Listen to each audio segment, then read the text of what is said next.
So, you're tired of being broke and you want to change your financial situation. They've always told us that to have a good life, you gotta study, get a job, spend your money, and wait for retirement. Sounds like the right path, but in reality, that's exactly what keeps people stuck financially. The truth is, a paycheck just isn't enough anymore to maintain a decent lifestyle, especially if you're living in a big city where rent is through the roof. In this video, I'm going to show you a way to break out of this cycle and start building your financial freedom. Step 1. Create an income. There are two main ways to stop being broke. Get a high-paying job or start your own business, or win the lottery. But, let's exclude this option. Both of these paths have their pros and cons, and you don't have to choose just one. If you're starting from zero, your first goal should be to start making money. And the fastest way to do that is by getting a job that gives you a monthly income. I'd recommend finding a job that helps you build a valuable skill, such as a sales job. That way, you're not just making money, but you're also learning something that could eventually make you millions. Once you've got a stable income, you can use that money to build a second stream of income. But it has to be in that order, because without a steady paycheck, you won't be able to sustain your side hustle. Like I mentioned in another video, one of the best side hustles you can start, in my opinion, is a YouTube channel. You can start with very little money, which means way less risk. But keep in mind, it takes effort and consistency to build something solid. Step 2. Pay yourself first. Being broke isn't just about how much you make, it's about how you manage the money you have. You could be making millions and still be broke if you spend everything that comes in.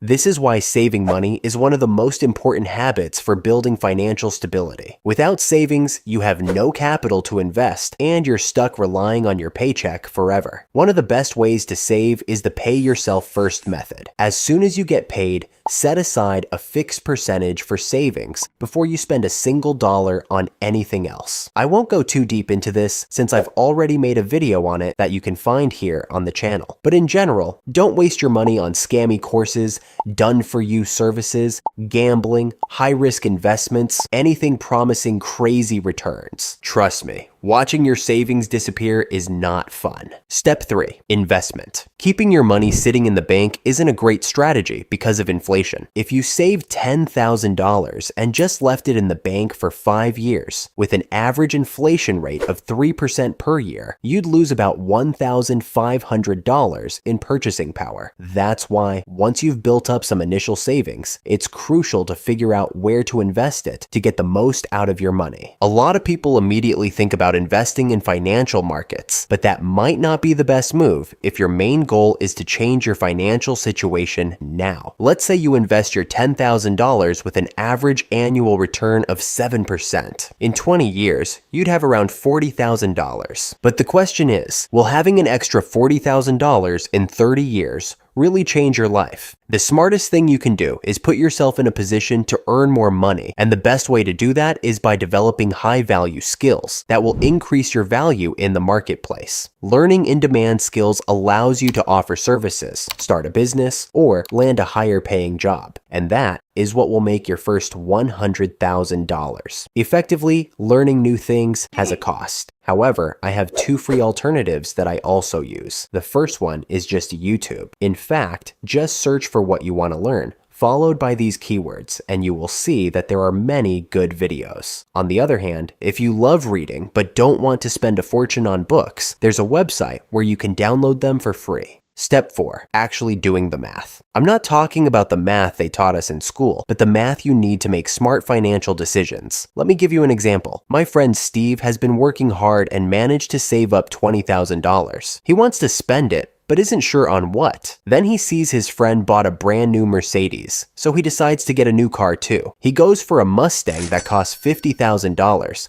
financing it over 5 years at a 7% interest rate. His monthly payment comes out to around $990, which means the car didn't actually cost him $50,000. It cost him over $59,000. And on top of that, the car loses at least 50% of its value, so he basically threw away $34,000 just to own it. This example highlights a crucial concept: the difference between assets and liabilities. An asset is something that puts money in your pocket over time, like a rental property, dividend-paying stocks, or a business that generates income. A liability, on the other hand, takes money out of your pocket. things like a house, a mortgage, or other expenses. This book explains it perfectly. A lot of people who look rich are actually broke because they spend their money on liabilities instead of buying things that create cash flow. Here's the real difference. In the traditional path, you work your whole life and then perhaps enjoy retirement. In the financial freedom path, you focus on building income streams that work for you. So one day, you won't have to trade your time for money because time is the most valuable resource we have. And the goal is not simply to earn more money, but to have the freedom to choose how you live.